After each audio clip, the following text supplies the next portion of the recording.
So back then, my idea was that you would have these more private rooms where you can make out with your girlfriend. Uh-huh. Yeah. Okay, all right. Hi, Maria. Yes. Extended circles. Who's Oh, echoing? it's too late now. Never mind, it's too late. Oh, okay, it's gone. It's gone. All right. It's public, Okay. isn't it? So it's all right. No worries. It is. I did just post it just because I think now we have a really good group, actually, so we may have a nice, lively little debate. If you're watching on air, hey, it's Maria from the Fox 11 Newsroom in Los Angeles, and I've got Cenk Uygur from the Young Turk Show. And let me introduce you to the guys in the Hangout, Cenk. I think you're familiar with a couple of them, maybe. Let's see, this is Trev. He was in, I think, last time when you were here. Yeah, I remember Trev. He's in the UK. We have Randy, who is in Bordeaux, France. Oh, lovely. Mike is in the UK, of course. You're well represented. We are well represented. Laurent is in Paris. Look at this. And Justin is in the UK. Another Brit, yes. He's been invaded. I know. And Dan, thank God, help me out here. Where I forgot where you're at. In Utah? No. Where are you at? He's in... Dan? Oh, I'm sorry. Sorry about that. I'm in Bentonville, Virginia. Virginia. Oh, That's finally it. someone in the Finally, States. yes. I'm representing the United States today. Thank God. Thank God we have another American in the house. Okay, listen, we have got Cenk. It's rare that we can actually have you, Cenk. Thank you for stopping by. No problem. Because you're busy. You've got your show that you produce and host. How is that? What's your day like? Like, when do you begin to prep, and what time do you tape your show? I begin prepping at 5 o'clock. I get up and start reading all the news. 5 a.m. 5 a.m. Okay. At 8 a.m., we're supposed to have our production meeting. That's in the studio. So from here, I'm going to drive there. I do this, of course, once a week, but the rest of the days normally just go in 8 o'clock, do the production meeting for about an hour, decide what's going to be on the TV show, what's going to be on the online show. And then after the production meeting, you do more production and reading, right? For the online show, which starts at noon, and then after the online show is over at 2 o'clock, there's more panic preparation for the TV show, which starts at 4. And then usually after the TV show, that I have meetings or interviews, etc. So it just goes on and on. I'm really fascinated with the huge audience and the success you've had with your show online. Mm-hmm. So my questions for you are really around that, but I know that they have some questions for you, particularly Dan. Dan has a very popular show online as well. Dan, do you have a question for Cenk by any chance, or do you want me to just... Oh, I do. You started out, I guess you were just one guy doing a web podcast, and it grew from there. And then I saw that even before you went to MSNBC, when you were strictly online, you had, when it was a lot of viewers, I'd see a staff there with you. What role, as your audience grows, for someone starting out who gets a few thousand views, when you added staff, what roles would they play? What would you add first? Because like right now, I'm engineer and host, everything, right?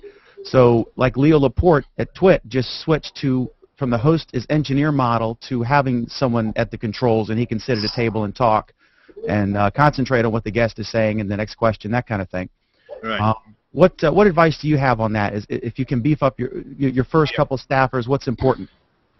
Yeah, that's a really good question. So the way that we built was organically. The minute that we had more money that we could afford to hire someone, we would hire them, right? So we have never taken money out of the company. So we had a little bit of money to start the company with, and we never ran out because we only built as much as revenue came in. And so as far as who we hired, it was a total matter of need, right? So I needed a producer to run the board for me, as you're talking about, what you just called an engineer, right?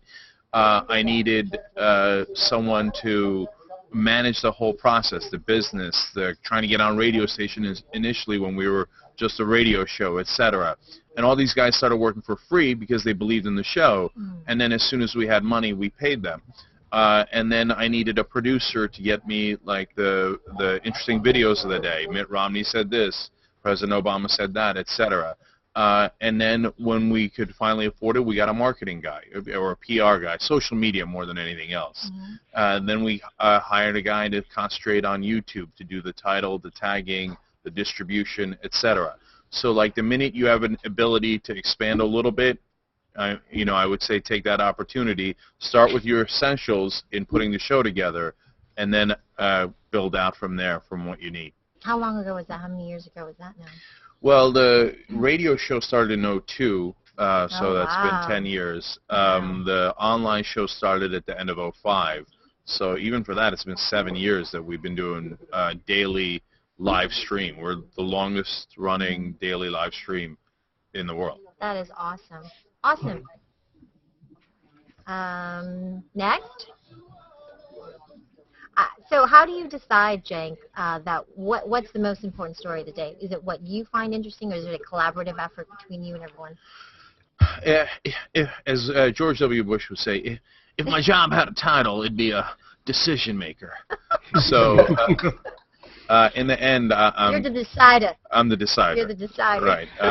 So no, we in our production meeting, there's like at least 10 people, and everybody pitches ideas and stories, and some more than others. And so they're absolutely critical to the process. And then, of course, we got to pick the ones that I'm most passionate about, because that's the ones I'm going to rage on. Of course. Right. That kind of stuff. But at the same time, the other producers are critical, and where do we place the stories? How do we do them? And obviously, I take their input into which ones we should do or not. They might say, hey, you know what? Maybe that's better served on another day, etc. Mm-hmm. I love that everyone contributes, even your engineers. I mean, they all have an opinion, and they all bring something to the table. Yeah, absolutely. Does anyone else have a technical question, or shall we? Yeah. Okay. I'll go with them. Oh, I'll go with them. I'm sorry, Mike. Go ahead, Mike. When would you define, say, the size of your group to a lack of progress? And I'm kind of like highlighting some, shall we say, larger UK, sorry, I nearly said UK, I've said it now, haven't I? News organisations where they've got very big groups, but I don't think they're very speedy anymore. Wait, I missed that question. I didn't. What's the Yeah, okay. You're talking about, say, going into your production meetings and actually deciding what's going to be done. When do you think it would get to be a worrying state where, so you say, there's too many people in the room to actually make constructive decisions, to actually and slowing you down? I'm a standalone blogger guy. I don't need a big meeting because it's just me, Right. That's a very good question, too, because I think we're right on the edge of that now. Oh, you are? Because the production meetings take so long, right? And so I wouldn't go past 10, that's for sure, at least in a meeting like that. And then you begin to compare. I'm having trouble speaking today, which is ironic for a talk to compartmentalize. No. All right, you begin to just make different segments. Like, so, we now have 10 different channels on the online network, right? Yes. So we've got TYT Sports, TYT University, etc. And so the minute you get large enough and you can afford to do it, you start a new branch, which hopefully in the long run will be profitable, etc. And so then to take your staff, they don't all have to be at the meeting. They can, run TYT University, or they can run What the Flick, our movie review show. And so you can't get too large in that sense. I'm sure there's a limit to that too. But within a production meeting, I wouldn't go past 10. 10, yeah. Can I just finish by saying that I had to take a phone call by somebody in the UK, big, I'm not going to name them, and they said they can't take the telephone call because the bell has just rung. And the bell was saying that everybody had to go in the meeting. I think you ring a bell in the whole office, then everybody goes in like a school bell. I was like, wow. That's very old school. Okay. Yeah. Oh, yeah. Yeah, we don't. No, I just go, I literally walk around the office saying it's go time. Yeah. And that's it. Our boss in here does that too. Let's go. Yeah. Okay, Justin. Yeah, I nearly went then when you shouted that. Earlier on you were saying about the radio and the online show and things, and now obviously with things like Google Plus doing Hangouts, and everybody's got the capability to host their own shows and put things out on air with YouTube and things. Is there a way that you can see this going, and do you think it's for the good or for the bad of broadcasting? Oh, it's definitely for the good, because I think that the number one problem that media here in the U.S. had is gatekeepers. And so in order to get on anywhere, you had to, please the bosses, program director, managing editor, whatever, And And as I was just saying on air here, I think that the media is actually incredibly pro-establishment in the U.S. Not politically Republican or Democrat, conservative or liberal, but by nature conservative because they don't want to lose their jobs. They don't want to rock the boat, and they've gotten timid. So the fact that the online world exists now is fantastic because then you could just do any show, and if you as they said in Gladiator, if you win the crowd, you win your freedom, and you could do any kind of show that you want. Do you think with the public involvement it's helping that boat get rocked and everybody's having to go with the rocking that everybody else is doing? Not yet, but it will. So I'm keeping it real, right? It's right now. It's not like Washington D.C. looks at the online shows and says, "Oh my God, Lisa Nova is saying this and Sexy Phil is saying that, and etc." If anything, I mean, I might be a pain in their ass, but that but that's about it. And even that they don't take as I don't think as seriously as some of the old established TV shows that actually have a smaller audience. Yep. But they're obsessed. They've got the cable networks in their office. They all do in Washington, and that's all they watch. And so you can have a show that's 1,000,000 times larger, but they won't. They got the blinders on. But eventually, for example, when they realize, oh my God, the young now despise politicians because the online community got this audience by saying the truth, which is that politicians are sold out. They're totally bought by the lobbyists. And so people love to hear that because they know it's true. And then guess what? Then the young are checking out from this and want to overthrow this system. And they're going to wake up to that one day, and that day it's going to be too late to protect their jobs. Yeah, I agree. Can I ask a follow-up on that? Yeah. Do you think, do you think it's the numbers, or do you think it's because they figure it's a right-winger preaching to right-wingers or a left-winger preaching to left-wingers, and it's sort of a segmented niche audience? You're preaching to the choir to a certain degree because your audience watches you because they agree with your views. Do you think that's why they ignore it? Whereas something on CNN would have more of an impact because of their footprint everywhere, or what? No, I just think that they're old school and people take forever to adjust, no matter how obvious it is. Its change is so unbelievably slow. Because think about this, right?